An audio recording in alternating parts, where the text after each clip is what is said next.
Palagpakan natin yung mga taga-LDA. Sila nangangalaga ng mga titulo. Ma'am! Ma'am Timotnes. Dito ka pala. Doon ako nakatingin, nahanap dito. Ito si Ma'am Timotnes. Dito. Palagpakan natin siya.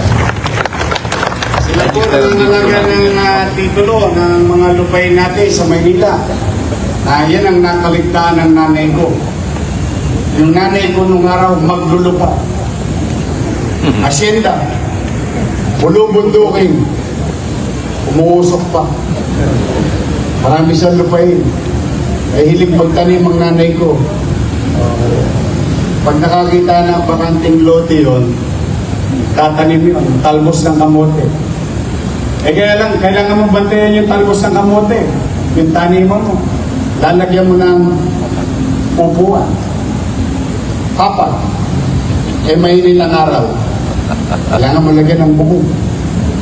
Siyempre pag naulan, umaanggi. Kailangan mo lagyan ng dingding. Hindi naman po pwede walang pintuan. Talbos ng kamote, tinanim ng nanay ko, bahay ang tumubo. Ayan po ang buhay sa pagiging squatter. Kami po yun. Kaya tama po yung nasabi niyo kanina, Direktor. Hindi talaga tayo titigil na magtayo ng pabahay sa lungsod upang magkaroon ng kasiguruhan ang mga pamilyang Manileño ng sarili nilang mauwi. Ilan sa inyo rito ay nakatigil na. Marami sa ating mga kababayan nakatigil na. At hindi pa tayo titigil. Basta makabelta lang tayo na makabelta. Sabi ko nga sa inyo, nakita niyo rin, tinawagan ko na si Tambunting eh. Hindi pa natasan ng maayos yung relo eh. Ipatatas ako ng ipatatas yan, may masilungan lang ang mga taong walang sariling bahay sa lungsod ng Maynila. Mahirap maging squatter. Ako na nagsasabi sa inyo. Mahirap din nangungupahan. Kasusweldo mo pa lang, nababayad ka na agad ng upa sa kasera mo. Talagang ganun ang buhay, walang libre. But rest assured, pipilitin natin magbuti. Mano pa, patapos ng pabahay, may ospital, may eskwelahan, ngayon meron tayong bisita.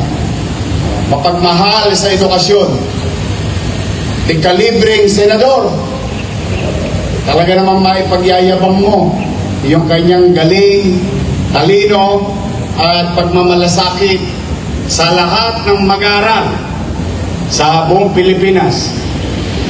Ito'y ating bantay sa edukasyon, tagapagtaguyod ng mabuting edukasyon, mataas na kalidad ng edukasyon.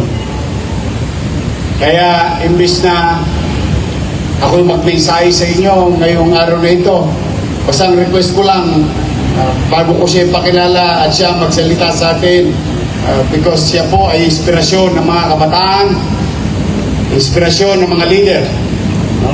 Meron lang ako tagubilin. Noong nakaraang linggo at noong isang linggo, ano sinabi ko? Uminom kayo ng maraming tubig, mag-ingat kayo sa panahon na ito, napakainit, ayoko magkakasakit kayo. Meron ako isang kaibigan, nalulungkot ako, nakikiramay ako sa kanyang pamilya. Kaninang umaga ay sumakabilang buhay na. Yun ay malapit na malapit sa Maynila. Mahal na mahal nun ang Maynila. At sa mga taga-DCRH, nakikiramay ako sa inyo, sa pamilya ni Boy Gonzales. Talaga po, kaya sinasabi ko, walang pasabi-pasabi. Nung Webes lang, kasama natin si Tito Boy sa San Andres. Walang, parang ganyan. Parang ganyan lang. Pero kidding aside, I really wanted you to be healthy. Nasa frontline lagi. Stay safe because I alone cannot do it. I need each and every one of you. But I'm happy to introduce, at least, ito yung pag sinabi ko, ito yung pawang katotohanan. Totoo bang magaling na senador to? Yes. Kilala niyo magaling? Matalino? Mapagmahal sa edukasyon? At saka, mukhang ito yung senador na walang kaaway ngayon. Uso ngayon yun. Totoo po yun.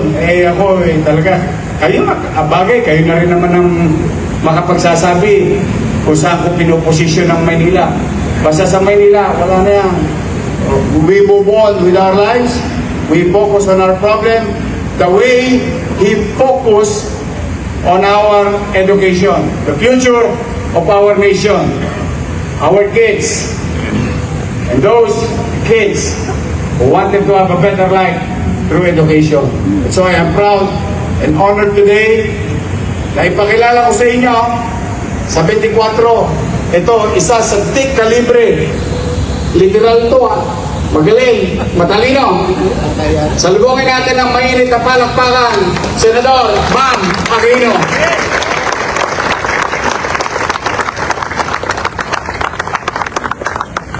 Magandang umaga po sa ating lahat. Good morning! Unang-una po, nais ko pong batiin ang ating minamahal na ama ng napakagaling at napakaganda na lungsod ng Maynila. Palakpakan po natin Mayor Francisco Isko Moreno Dumagoso. Palakpakan po natin ang ating butihing Vice Mayor G. Atienza. Actually po, guys, yung kaibigan ko po si Dito talaga, no? But I'm happy to see Vice Mayor Chi. Lagi ko po siyang kausap sa telepono kapag eleksyon, kami po yung nag-uusap-usap lagi. Palakpakan po natin, syempre po, ang ating Chief of Staff, my fellow Chairperson ng National Youth Commission, Chief of Staff Cesar Chavez. Of course, Secretary Letlet Zarcal, yung ating City Councilors, magandang umaga po. Our department heads at yung buong pamilya ng Manila City Hall, magandang umaga po sa ating lahat. Good morning po. Unang-una po, napakaganda po ng introduction sa atin ni Yorme. Matagal na po kaming magkakilala, actually, ni Yorme. Sa totoo lang po, 2 taon po yung kanyang lamang sa akin, tsaka mga 10 paligo. Si Yorme po, isang mabuting kaibigan. Noong unang beses pa akong tumakbo, way back in 2013, noong 2019, di po tayo pinagpala nung panahon yon, pero si Yorme po tumulong at ngayong 2025, tumulong po muli. Maraming salamat, Yorme at buong Manila City Hall. Alam niyo po mga kasama, nung mga huling beses po kami nakita ni Yorme nung kampanya, nung eleksyon. Sa totoo lang po, medyo long shot po tayo, medyo malayo po talaga. At nung panahong nakausap po namin si Yorme, humingi po ng tulong, sabi po niya, tutulong po sila. Hindi ko po alam kung polite lang siya sa amin, no? Kasi sa totoo lang po, napakalayo po namin nung panahong yon. In 2024, 1 year before election day, ano po kami noon, 24 to 32 sa survey, no? Ang layo po talaga. Pero kinayod po namin yon. Hiniling po namin yung tulong ng ating mga kabataan, ng tulong po ninyo, at ng huli, nag-number 2 po tayo sa buong Pilipinas, at dito po sa Manila, nag-top po tayo. Kaya mula po sa aking puso, maraming salamat po sa inyong tiwala. At palagay ko po, yung pagiging, number 1 ba ako number 2 dito? Number 1, yung pagiging number 1 po natin, dito po sa lungsod ng Maynila, yung pinakamagandang pagsukli po dyan, yung pagtatrabaho para po sa inyo araw-araw habang nasa Senado po kami. Yung pagbigay pansin sa mga bagay na alam mo naming mahalaga sa inyo, mahalaga sa mga constituents po ng Manila, mahalaga po sa mga kabataan ng Maynila. Yun po yung aming pagsukli sa inyong tiwala. Yung pagsigurado na sa araw-araw po namin nasa Senado, ang binibigyan po namin pansin ay walang iba kung hindi ang mahalaga sa taong bayan. Nabigyan po tayo ng pagkakataon na maging chairman ng edukasyon. Yan naman po yung ating sineryoso. Ngayon po, nais ko pong ibalita po sa inyo na ang taong ito 2026. Ito po ang taon kung saan pinakamataas ang budget ng edukasyon sa buong kasaysayan ng Pilipinas. 1.34 trillion pesos para sa edukasyon. Marami po dyan nakalaan sa mga classroom at kayo na po, humingi po ako ng update. Tama ba? 600 classrooms ang maibibigay dito po sa lungsod ng Maynila. Pero hindi pa nata-download yung pera, no? Pina-follow up pa po namin. Pero nakaplano na po yan na ganung karaming classroom ang maibibigay dito po mula sa national budget. At sabi nga po ni Yorme, kung may kulang pa, mula na sa SEF o mula na sa pondo ng Maynila yung kulang pa. Pero ito pong napakalaking pondong ito po'y mapupunta sa mga kabataan ng Maynila. Para hindi na po nagsisiksikan, hindi na po hirap na hirap, meron pong pagkakataon at paraan na makapag-aral, matuto at maging mabubuting mamamayan. Hindi lang po yan, pati rin po yung feeding program. Nalagyan rin po natin ng malaking pondo. Baka hindi po alam ng konseho, pero doon po sa special provisions ng GAA, nakalagay po doon, pwede magbuwa ang isang syudad o munisipalidad sa DepEd at kunin yung prorated budget for feeding para kayo na po yung magpapatupad ng feeding program. Alam ko po, meron na kayong feeding program. Kung nais po ng lungsod na yung buong feeding program kayo na po yung gumawa, pwede din pong kunin yung budget na yon. Sa gayon po, yung pagtayo ng classroom, magkaroon ng feeding program, mas nabibigyan ng pondo ang mga syudad at munisipalidad na alam naman natin siyang frontliner talaga pagdating sa edukasyon. Kaya nga po, Mayor, di ba, kapag may problema, sila po yung unang-una. Kayo po ang unang-unang napupuntahan. Kayo po, alam na alam ninyo, hanggang sa eskwelahan, hanggang sa dami ng estudyante, ilan doon yung gutom, ilan doon yung nangangailangan ng tulong sa classroom, ilan doon yung nangangailangan ng tulong para makapagbasa at makapag-mathematics. No? So, ito pong realidad na yan po yung nire-recognize po namin para yung mga pondo na yan ay maibaba at maibigay po sa mga frontliners natin, sa mga syudad at munisipalidad. At sabi ko nga po, pagpasok po namin sa Senado, ang classroom gap sa buong Pilipinas napakalaki. 166,000 classrooms ang kulang po natin. At kung isang ahensya lang po ang magbubuo po niyan, tila imposible. Kailangan po yung ibayanihan. Kailangan po sabay-sabay tayo magtutulungan. Kaya kami po, sinulong po namin yung Classroom Acceleration Program na kung saan po yung pondo ng pagtayo ng classroom ay ipapadaan sa mga lungsod at munisipalidad para sa gayon po sabay-sabay tayong gagawa at sabay-sabay po tayong mag-build para sabay-sabay rin nating maaagapan ang kakulangan ng classroom sa ating bansa. Sa gayon po, yung tulungan ng national at ng lokal, yung tulungan ng Senado at ng Manila City at iba pang mga city at municipality, yan po yung paraan para maibsan po natin yung mga problemang meron po tayo ngayon. Hindi po kaya yan ng isang syudad na mag-isa, hindi po yan kaya ng national na wala pong kasama, kailangan po yung tulungan na yan.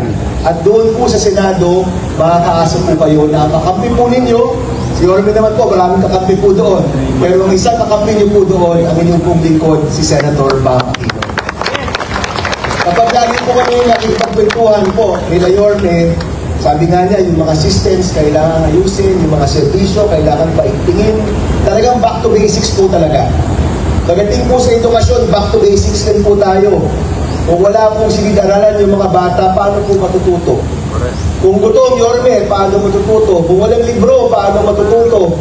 Kung walang access to internet, paano po matututo?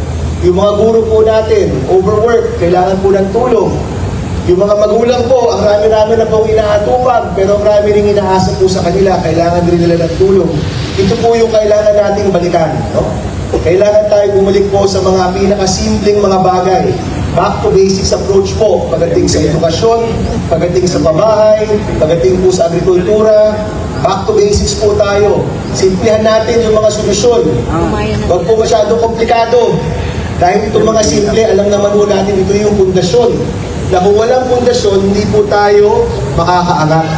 Kaya pagdating po sa education, marami mong mga concern, napakaraming problema, pero pagdating po sa amin, sabi ko, simplihan natin. May silid-aralan, may pagkain, may libro. Tama po, Mayor, no? Simplihan lang natin. Yung pera, umaapot talaga. Hindi kung saan-saan napupunta. Yung perang napakalaking yan, 1.34 trillion, siguraduhin natin mapunta talaga sa kabataan. Mapunta talaga sa mga eskwelahan. Napakasimple lang po. At sa gayon po, kung ganyan po tayo, taon, makikita po natin yung mga pagbabagong nais po natin. And I think, in that way, magkaparehas po kami ng pananaw ng inyong pong leadership at si Yorme. Back to basics tayo. Magsimula tayo muli. Let's start again. Sabi po niya, move on. Ako po ang sinasabi mo lagi, kailangan magsimula muli. Let's begin again. Yung mga away, isang tabi, mag-focus tayo sa taong bayan. Ang bigyang pansin natin ay yung pangangailangan ng taong bayan. Alam naman po natin, hirap na hirap yung taong bayan ngayon. Sa taas ng presyo ng bilihin, sa taas ng presyo ng diesel at gasolina, alam naman po natin, napakaraming nahihirapan. Ang hinahanap po nila, ang kailangan po nila, yung pagtutok natin. Sa English po, responsive, no? Responsive governance. Iniisip ko nga, ano ba yung Tagalog ng responsive, no? Ang pinakamalapit ko na maisip ko, matupag. Matupag na pamamahala. Kapag may problema, nandyan yung gobyerno, hindi humahadlang kung hindi nagpapaangat. Maatupag, inaatupag natin ang mga problema ng taong bayan at hindi tayo tumitigil hanggang yung mga problemang yan, isa-isahin po nating mawala at isa-isahin po nating mabago. Yan po yung nais naming makita at dyan po alam ko, magkasama po ang aming opisina at ang City of Manila. Bilang panghuli, alam ko naman po lahat tayo dito ay tumitingin po sa mga internet. Mukhang may pasabog po ata mamaya sa Senado. Yan po yung chismis. At posible nga po na ito na rin yung aking panghuling araw bilang chairman ng edukasyon. Pero alam niyo po, no, sa reflection ko, ito po, dahil si Yorme po nandito, yung pagmamahal po sa bayan, yung pagtutok sa mga mahalaga sa Pilipino, hindi naman po yan nakadepende sa posisyon. Hindi po yan nakadepende sa chairmanship. Hindi po yan nakadepende kung nanalo ka o natalo ka. Nakadepende po yan sa puso natin lahat, sa ating paghahangad na makatulong sa ating bansa. Kaya kung itong first year po natin bilang chairman ng edukasyon, naisulong po natin ang pinakamataas na budget ng edukasyon, ang pinakamalaking pagpondo ng classroom sa ating bansa, ang pinakamataas na pagpondo ng feeding program sa mga kabataan natin, at napakarami pang mga reforma. Kung tayo po, kung ito nga po ang huling araw natin sa pagiging chairman ng edukasyon, ang gagawin naman po natin ngayon, babantayan natin yung pondong yan, sisiguraduhin natin na yung bawat classroom na kalaan, mabubuo talaga sa tamang paraan at sa tamang presyo, at sisiguraduhin po natin ang lahat ng tulong na yan para sa ating kabataan, aabot nga po sa mga kabataan na kailangan. Muli po, maraming salamat sa inyong lahat. Salamat po sa inyong tiwala ng nakaraang eleksyon. Salamat po, Yorme, at salamat po sa ating patuloy na samahan, sa ating patuloy na tulungan, sa ating pong patuloy na pagtatrabaho para sa ating minamahal na bansa. Maraming salamat po at magandang umaga sa inyong lahat.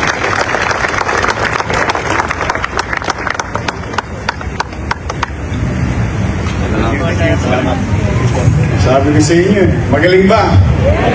Okay. Hindi lang magaling na magaling. Dahil,